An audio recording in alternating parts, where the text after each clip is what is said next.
this Tuesday, we have Andrew Work here to talk about the week ahead. Vincent? This has been a very interesting week. Yeah. And it's only Tuesday. Yeah, we seldom delve into gossip, but there's one very important accusation which leads to two female politicians into trouble. But honestly, I think it is an attraction in the English media rather than in the Chinese-speaking media. Yeah. I will summarize this as Yi versus Yi. Yeah, the E versus E. There's just, it hasn't been like front page, but there's definitely been a kind of a question of Erica Yuan, I guess, now the chair of the People's Party and People Power. She's out there trying to make a name for herself.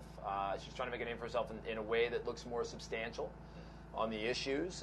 She's publicly stated she wants to focus more on their political stances, not their crazy, but she's kind of come out of the gates with this accusation that Emily Lau has the other E has accused them of taking money from Beijing.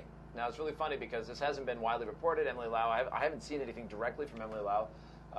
Maybe later in the week about the nature of this accusation. Obviously, I guess it could be considered quite serious, but the really interesting part was whether or not this will lead to some kind of a fissure in the Alliance for True Democracy. The Democratic camp, just a couple of months ago, I think it was May 8th, when they had their press conference to announce that they were putting the band back together, so to speak. Which I think was a positive move, and if something like this could happen to break it apart again. So I'm hoping that the two different pan-democratic groups will be able to resolve this and move forward. But interestingly, I think the two political parties led by the two Yis actually become closer than before. I think you can see Emily has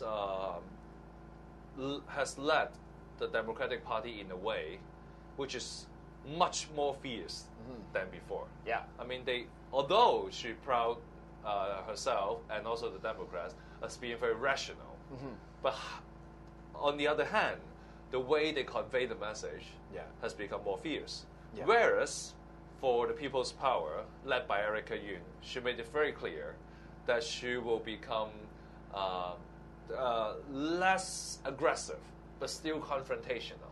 Because it's hard. They've got to keep that radical base that keeps them in office. Yeah, but it's interesting how they move together. Yeah. But now with this conflict, we'll see what happens. Yeah. But speaking of money matters, you mentioned that there are actually a lot of public funds, public money around in August, right? Well, there should be. People should have more money in their pockets.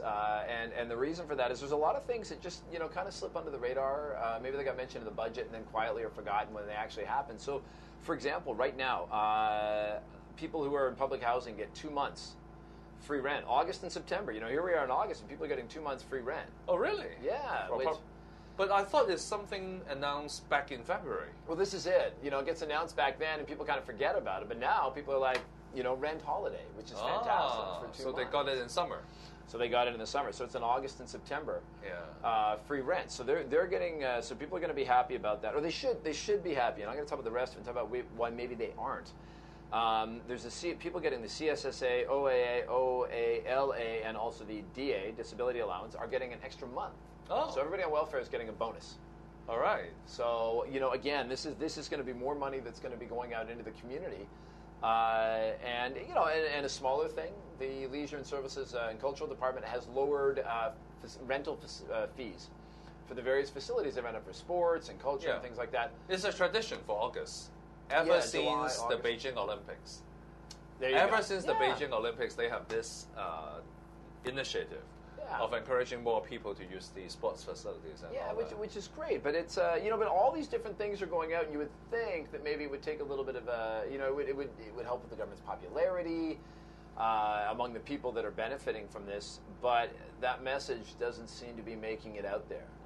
Instead we're dealing with Paul Chan and protests and these types of things and kind of some of the more substantial things. They haven't taken credit for it.